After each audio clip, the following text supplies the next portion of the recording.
முதல்ல இந்த புத்தகத்தை வந்து நான் தான் வாங்கணும்னு சொல்லி என் பேரை சொன்னதுக்காக மதிப்புக்குரிய ஆசிரியர் திரு பாலுமேந்திரா அவர்களுக்கு அவரின் மேலே வச்சிருக்கிற அன்புக்காகவும் நம்பிக்கைக்காகவும் முதல்ல நான் நன்றியை தெரிவிச்சுக்கிறேன்.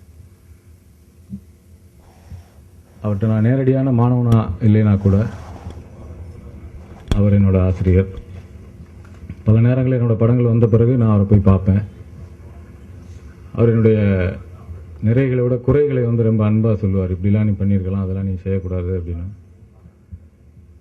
பல நேரங்களில் வந்து அவர் எடுத்த ஃபோட்டோஸ் எல்லாம் என்கிட்ட காட்டுவாருங்க. இந்த ஒரு என்னோடய பேரனை நான் ஃபோட்டோ எடுத்தேன், இப்போ அடுத்த படத்துக்கான நான் ஸ்கிரிப்ட் நான் இப்படி பண்ணியிருக்கேன், அடுத்த படத்துக்கான ஒரு ஃபோட்டோ எடுத்தேன்னு என்கிட்ட பேசுவார். தன்னுடைய பிளாக் அண்ட் ஒயிட் காலத்தில் படங்கள் எடுக்கும்போது தன்னோட அனுபவங்களை பற்றி பேசுவார். சைலஜா சொன்னது மாதிரி ஒரு புத்தகம் எழுதுவதற்கான அளவுக்கு சம்பவங்களும் சந்திப்புகளும் எங்களுக்குள்ள இருக்கின்றன. கதை நேரத்துக்கும் எனக்கும் ஒரு தொடர்பு இருக்குது. கதை நேரம் வரும்போது நான் என்னுடைய ஆசிரியர் திரு பி சி ஸ்ரீராம் அவர்கிட்ட வந்து நான் ஒளிப்பதிவாளர் உதவியாளராக இருந்தேன். தொடர்ந்து பார்க்கக்கூடிய வாய்ப்பு இல்லை. இப்போ ஒரு பேச்சுலர் லைஃப் அந்த மாதிரி அலைஞ்சிக்கிட்டு இருக்கும்போது ஒரு 8 மணி அளவில் வரக்கூடிய அந்த இதை எப்போவாவது நான் பார்த்துருக்கேன். அப்போது 40 கதைகளுக்கு மேலே வந்ததுக்கு பிறகு நண்பர் முத்துக்குமார், சீனு ராமசாமிலாம் இங்கே அப்போ போயிட்டு வருவாங்க, ஷார்ட் ஒர்க் பண்ணிட்டு இருந்தாங்க.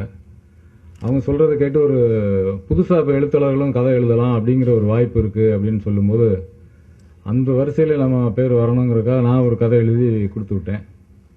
அப்போ வந்து 100 படங்கள் எடுக்கிறதா திட்டம் இருந்தது. என்னோடய கதை வந்து செலக்ட் ஆச்சு. ஆனால் 52ஓட கதை நேரம் முடிஞ்சிருச்சு, என்னோடய கதை வரல.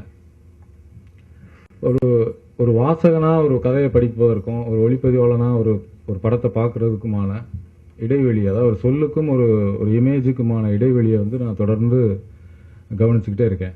அப்படி கவனிக்கும்போது இப்போது சமகாலத்தில் இருக்கிற ஆசிரியர்களாக நான் பாலுமேந்திரா சாரோட ஒர்க்கெல்லாம் நான் பார்க்கும்போது ரொம்ப பிரமிப்பாக இருக்குது.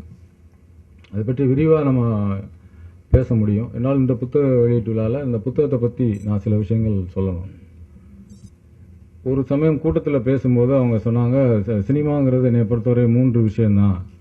அந்த 3னா ஒன்று வந்து டீட்டெயில், 2வது டீட்டெயில், 3வது டீட்டெயில் அப்படின்னு சொன்னாங்க. அந்த டீட்டெயில் வந்து ஒரு விஷயத்தை டீட்டெயில் பண்ணுறதை பற்றி ராமகிருஷ்ணன் அவங்க பேசினாங்க. ரொம்ப நுணுக்கமாக இந்த டிவிடியை கொடுக்கும்போது கூட உள்ளே வந்து அதோட கான்ட்ராஸ்ட் ரேஷியோ எவ்வளோ இருக்கணும், பிரைட்னஸ் எவ்வளோ இருக்கணும் அப்படின்னு தன்னோட இமேஜ் மேலே தான் உருவாக்குற சித்திரத்து மேலே எவ்வளோ அக்கறையாக ஒரு கலைஞன், ஒரு ஆசிரியர் நம்ம கூட இருக்காருங்கிறது ரொம்ப பெருமையாக இருக்குது. ஒரு கதையை படிக்கும்போது ஒரு வாசகனாக சில விஷயங்கள் வந்து மனசுக்குள்ளே படுது. ஆனால் அது எப்படி இமேஜை மாற்ற முடியும்னு ஒரு தவிப்பு கூட எனக்குள்ளே இருந்திருக்கு. இப்போ உதாரணத்துக்கு பிரபஞ்சன் அவர்களோட கதையை படிக்கும்போது ஒரு கதையில் ஒரு வரி வருது, ஒரு மண் சாலை வந்து ஒரு குப்புறப்படுத்திருக்க ஒரு குழந்தையின் முதுகு போல இருக்குது அப்படின்னு. இது எப்படி இமேஜாக மாறும் அப்படின்னு எனக்கு சித்திரங்கள் மனசுக்குள்ளே வருது. அது மாதிரி ராமகிருஷ்ணனோட கதையை படிக்கும்போது ஒரு ரயில்வே ஸ்டேஷனை பற்றி ஒரு விவரணை சொல்கிறாரு. அப்போ ஒரு அலாதியான ஒரு தனிமை அங்கே இருக்கிற ஒரு பெஞ்சில் இருந்துச்சுங்கிறாரு. இது எப்படி காட்சியாக மாறும்னு எனக்கு தெரியல. இன்னொரு கதையில் சொல்கிறாரு, ஒரு கைரேகை போல் ஒரு நதி ஓடிட்டு இருக்கு, ஒரு அம்மாவோட நிழல்ல இருந்து ஒரு பையன் வந்து அதை பார்க்குறான் அப்படின்னு. இதுபோல் சொல்லுக்கும் சித்திரத்துக்குமான இடைவெளி எப்படி இருக்குது, இது எப்படி மாறுது அப்படிங்கிறதுக்கான விஷயங்களை கவனிக்கும் போது இந்த நூல் வந்து ரொம்ப ஒரு முக்கியமான ஒரு டெக்ஸ்ட் புக்காக இருக்குன்னு நான் நினைக்கிறேன். ஏன்னா முதல் கதை வந்து சுஜாதாவோட கதை இருக்குது. இந்த கதையை பார்க்கும்போது நான் எப்படி பார்த்தேன்னா, இந்த கதை வந்து எப்படி திரைக்கதையாக மாற்றிருக்காங்க அப்படிங்கிறத நான் ரொம்ப கவனமாக பார்த்தேன்.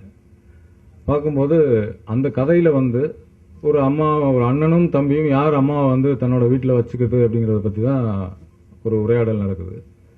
கதையில் வந்து அம்மா வந்து ஒரு பாத்திரமாகவே இல்லை, அம்மாவுக்கு எந்த உரையாடலும் இல்லை. ஆனால் திரைக்கதையை பார்க்கும்போது அம்மாவிலேருந்து தான் கதையை ஆரம்பிக்குது. அப்போ ஒரு கதை வந்து சில மைண்ட்ஸ்கேப், அதாவது மனவெளிகளை உருவாக்கிட்டு அப்படியே விட்டுருது. நம்ம யோசிப்புக்கிறதுக்கான சில விஷயங்களை விட்டுட்டு கதை வந்து தன்னளவில் முடிஞ்சிடுது. ஆனால் திரைக்கதைங்கிறது எதையுமே ஒழிக்க முடியாமல் நேரடி சித்திரமாக காட்ட வேண்டியிருப்பதால் அங்கேருந்து ஆரம்பிக்குது. அது மாதிரி அம்மா வந்து நான் 10 நாளைக்கு முன்னால் இங்கே இருந்தாங்க, எதுக்கு திரும்ப இங்கே வர்றாங்க அப்படின்னு ஒரு வரி இருக்குது. படத்தோட முதல் காட்சியே வந்து அவங்க இருந்துட்டு போகிறதா தான் அது வந்து ஆரம்பிக்குது. இந்த 2வது கதை மாலனோட கதை ஒரு கதை இருக்குது. அதில் ஒரு குழந்தை வந்து அதிகமாக பேசக்கூடிய ஒரு பொண்ணு வந்து அதிகமாக கேள்வி கேட்குறது ஒரு நடைமுறை வாழ்க்கைக்கு சரியில்லை அப்படின்னு ஒரு ஆதங்கத்தை பதிவு பண்ணக்கூடிய ஒரு கதை. அந்த கதையில் வந்து அந்த பொண்ணு வந்து அதிகமாக பேசுவா அப்படின்னு ஒரு வார்த்தை தான் இருக்குது. ஆனால் அதை சொல்கிறதுக்கு ஒரு 10 காட்சிகளுக்கு அப்புறம் தான் அந்த கதைக்குள்ளே அவர் வர்றாரு. அப்போ எக்ஸ்போசிஷன் சொல்லுவாங்க. ஒரு விஷயத்த வந்து அந்த அந்த சூழல், அந்த பின்னணி எல்லாத்தையும் தெளிவாக விவரிக்க வேண்டிய ஒரு இடத்துல ஒரு ஃபிலிம் மேக்கர் இருக்கணும் அப்படின்னா, அப்படி பார்க்கும்போது இந்த புத்தகத்தில் இருக்கிற ஒவ்வொரு கதையும், அது மாதிரி டயலாக் யூஸ் பண்ணும்போது நான் அந்த சுஜாதாவோட கதையை படிக்கும்போது ஒரு இடத்துல வருது, அம்மா வந்து டம்ப் பண்ண போகிறாங்களா அப்படின்னு.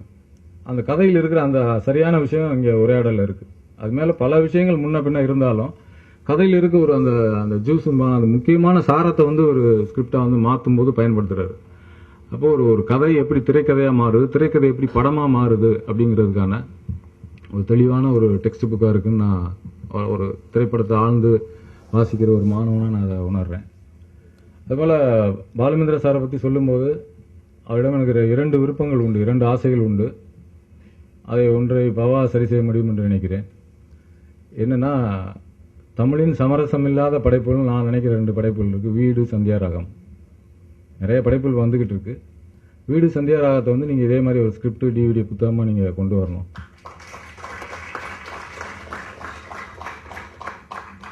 ரெண்டாவது, நான் இப்போ சமீபத்தில் அவர் சந்திக்கும் போது என்னோட விருப்பத்தை தெரிவித்தேன். உங்களை பற்றி ஒரு ஆவணப்படம் டாக்குமெண்ட்ரி ஒன்று எடுக்கணும் சார் அப்படின்னு. அதெல்லாம் வேணாம்ப்பா அப்படின்னாரு. ஒருமுறை டைரக்டர் பாலானன்ட்ட நான் பேசிட்டு இருக்கும்போது நான் அந்த மாதிரி சொல்லும்போது அவர் சொன்னார், நீங்களே கேளுங்க, நான் சொன்னால் அவர் ஒத்துக்க மாட்டார் அப்படின்னாரு. இப்போ இங்கே வந்து பல ஃபிலிம் மேக்கர்ஸ் இருக்கீங்க, கேமராமேன்ஸ் இருக்கீங்க, சக நண்பர்கள் இருக்கீங்க. இப்போ நான் எடுக்கணும்னு இல்லை, இங்கே இருக்கிற யார் வேணாலும் அதை செய்யலாம். ஏன்னா ஹாலிவுட்லேருந்து மற்ற எல்லா சினிமாக்கள்லையுமே வந்து நம்மளோட வாழ்கிற கலைஞர்களை பற்றின அவங்களோட ஈஸ்தட்டிக்ஸ் என்ன, எப்படி ஃபிலிம் பண்ணுறாங்க, எப்படி இந்த மாதிரியான சினிமா எப்படி அணுகுறாங்கிறதுக்கான பல பதிவுகள் இருக்குது. ஆனால் இங்கே எந்த பதிவுகளுமே இல்லை. அந்த பதிவை நம்ம செய்யணும். என்னோட 2 விருப்பங்களை இந்த சபையில் நான் சொல்லிக்கிறேன். இலக்கியத்துக்கும் திரைப்படத்துக்கும் மிக நெருக்கமான தொடர்பு இருக்குன்னு நம்ம சொல்லிகிட்டே இருக்கோம். அந்த நெருக்கம் வேணும் அப்படிங்கிறதுல வாழ்ந்து காட்டிகிட்டு இருக்கக்கூடிய ஒரு கலைஞராக அவர் இருக்கார். ஏன்னா அவர்கிட்ட இருக்க உதவியாளர்கள் கூட தினசரி ஒரு சிறுகதையை படித்து காட்டணும் அப்படிங்கிற ஒரு நடைமுறை இருக்குது. அதனால் அவ்வளவு பெருமையும் சிறப்புமிக்க அவரோட புத்தகத்தை பெற்றுக்கொள்வதில் எனக்கு ரொம்ப சந்தோஷமாக இருக்குது. நன்றி, வணக்கம். உரையெல்லாம் ஆற்ற போகிறதில்ல. பாலுமேந்திர சாருக்கு நான் மேடையில் பேசினா பிடிக்காது. ஏற்கனவே சொல்லிட்டார். ஆக்சுவலாக நம்ம பவாஸ்ட்டேன். It's a big honour. ஆக்சுவலாக இந்த இன்விடேஷன் வந்து எனக்கு ஆஃபீஸ் வந்துச்சு. அந்த இன்விடேஷனை நீங்கள் பார்க்காதது நல்லது தான் ஆக்சுவலாக. ஏன்னா பாலுமேந்திர சார் இப்படியே இருக்கார். அதுக்கப்புறம் நானும் அதே மாதிரி பக்கத்தில் ஃபோட்டோ இருக்கேன்.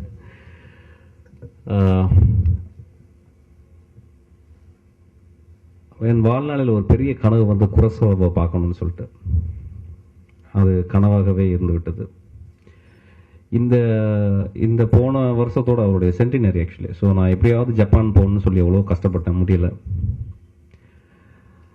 ஒரு பெரிய இயக்குனரை பார்க்கணும், பெரிய கனவு எனக்கு. இப்போ தக்கேஷி கிட்ட நம்ம பார்த்துருவேன். ஏன்னா அவர் படத்தை பார்த்து தான் காப்பி அடிச்சிருக்கேன். ஸோ அதனால் அவரை போய் பார்த்துருவேன். நான் குரசோவை பார்க்கவில்லை என்ற வருத்தம் தீர்ந்தது. ஏனென்றால் எங்கள் கூட ஒரு குரசோவா இருந்து கொண்டிருக்கிறார் திரு பாலுமேந்திரா அவர்.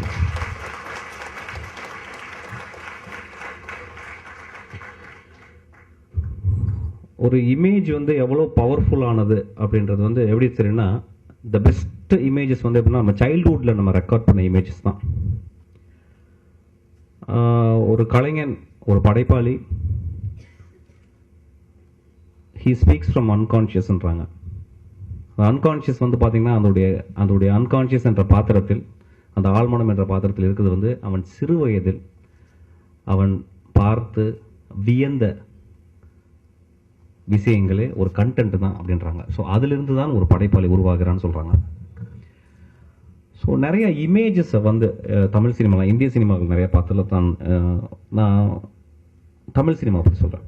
ஸோ நான் முதல் ஒரு திரைப்பட இயக்குனராக இப்போ நான் வந்ததேன். எனக்கு சின்ன வயசில் நான் பார்த்த ரொம்ப powerful image on the screen, தண்டவாளத்தில் வந்து கமலஹாசன் காது வைப்பார்.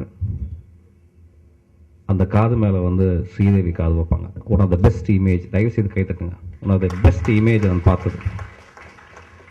அந்த இமேஜை பார்க்கும்போது எனக்கு ஒரு 8 வயசு இருக்கும். ஒரு திரைப்பட இயக்குனராக எனக்கு தெரியும். சார் கொஞ்சம் தள்ளுங்க சார் ப்ளீஸ், எல்லாம் பார்க்கணும். ஃபோட்டோ எடுக்காதீங்க, நிறைய ஃபோட்டோ இருந்திருக்கு ப்ளீஸ். Thank you so much. ஒரு திரைப்பட இயக்குனராக எனக்கு தெரியும் ஒரு இமேஜை கன்வெர்ட் பண்ணுறது எவ்வளோ கஷ்டன்றது தெரியும். அதுவும் அந்த இமேஜில் அவ்வளவு ஒரு அந்த இமேஜ் மூலியமாகவே ஒரு கேரக்டரை சொல்கிறது, அதாவது அந்த ஒரு செயல் மூலியமாக அதை கேப்சர் பண்ணுற ஒரு விஷயம் இருக்குது பார்த்தீங்களா. எனக்கு ஒரு 8-9 வயசு இருக்குன்னு நினைக்கிறேன் அந்த படம் பார்க்கும்போது. 8-9 வயசுன்னு தெரியல. டாமினேட்டிங் இமேஜ் அந்த படத்தில். அதுக்கப்புறம் அந்த ஸ்ரீதேவி போட்டிருக்க அந்த ஸ்வெட்டர், அதற்கப்புறம் நான் என்னைக்குமே மறக்க முடியாத ஒரு சுப்பிரமணி என்ற நாய்க்குட்டி. ஒரு டீடைலிங் அப்படி சொல்றாங்கல்ல, நீங்க அந்த அந்த நீங்க நம்ம நாய்க்கு வந்து ரொம்ப சிறு பப்பி சப்பி இப்படிதான் பேர் வைப்போம்.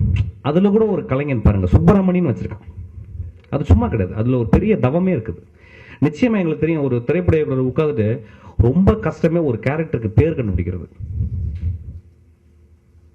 ரொம்ப கஷ்டம். அதுல வந்து ஒரு அது எப்படின்னா அது உள்ள அந்த கேரக்டருக்குள்ள என்ட்ரி ஆயிட்டு இந்த இந்த இந்த என்ன பேரை சொல்லி இதை கூப்பிடுவோம் இந்த, ஏன்னா ஒரு கேரக்டரை பேரை சொல்லும் போது அது உயிர்ப்பு வருது. ரொம்ப சின்ன வயசுல எனக்கு அந்த 3 விஷயங்கள் எனக்கு ஞாபகம் வந்துகிட்டே இருக்கு. அந்த அந்த இமேஜ், அதுக்கப்புறம் அந்த ஸ்வெட்டரு, அதுக்கப்புறம் அந்த சுப்பிரமணியன் என்ற நாய்க்குட்டி. ஸோ இப்படி, அதாவது நான் அந்த சமயத்தில் வந்து எனக்கு ஒன்றுமே தெரியாது, ஏதோ பார்க்குறோம். அப்போ ரொம்ப பாலுமேதாசருடைய படங்கள்லாம் ரொம்ப காமாக இருக்கும், எனக்கு ஒன்றுமே புரியும். ஏன்னா அப்போல்லாம் எம்ஜிஆர் படங்கள், பைலட் பிரேம்நாத், லாரி டிரைவர் ராஜா கண்ணு, இந்த மாதிரி படங்களே பார்த்துட்டே இருப்போம். அப்போ திடீர்னு பார்த்தீங்கன்னா ஏதோ ஒரு படங்கள் வந்து ரொம்ப அப்படியே அமைதியாக இருக்கும், வெரி டிஸ்டர்பிங் எரி ஃபீலிங் இருக்கும். அதை வந்து அந்த சின்ன வயசு வந்து ஒரு நிராகரிக்கும், என்ன இது இப்படி போர் அடிக்குது. எனக்கு உலகத்திலே பயங்கரமான சண்டை நான் பார்த்தது வந்து பட்டாக்கத்தி பைரவன்ல சிவாஜி சார் போட்ட சைட் தான். அந்த வயசில் 2-3 நாள் தூக்கமே இல்லை அந்த ஃபைட்டை பார்த்துட்டு. வீட்டு முன்னெல்லாம் இருட்டுகளெல்லாம் பண்ணி பார்த்துருக்கேன். சிவாஜி சார் போட்ட ஃபைட் பாருங்கள். அந்த வயசில் அது நிராகரிக்குது இந்த இமேஜஸை வந்து. ஆனால் அந்த மனசுல வந்து ஒன்று சொல்லுது, அந்த சைல்டுஹுட்ல அந்த மனசு சொல்லுது, I think it's something big quality in this movie. ஆனால் எக்ஸ்பிரஸ் பண்ண தெரியல. நான் பின்னால் இயக்குனராக வந்த பிறகு நான் திரும்பி பார்க்குறேன். அதை திரும்பி பார்க்கும்போது தான் வருது, இந்த மனிதனுடைய சாதனை எவ்வளோ பெரிய சாதனை, இந்திய சினிமாவுக்கு எவ்வளோ பெரிய சாதனை. நான் இளையராஜாவோட உட்காந்து கம்போஸ் பண்ணும்போது நானும் இளையராஜாவும் அதிகமாக பேசிய மனிதர் பாலுமகேந்திரா தான். கைதட்டுங்க ப்ளீஸ்.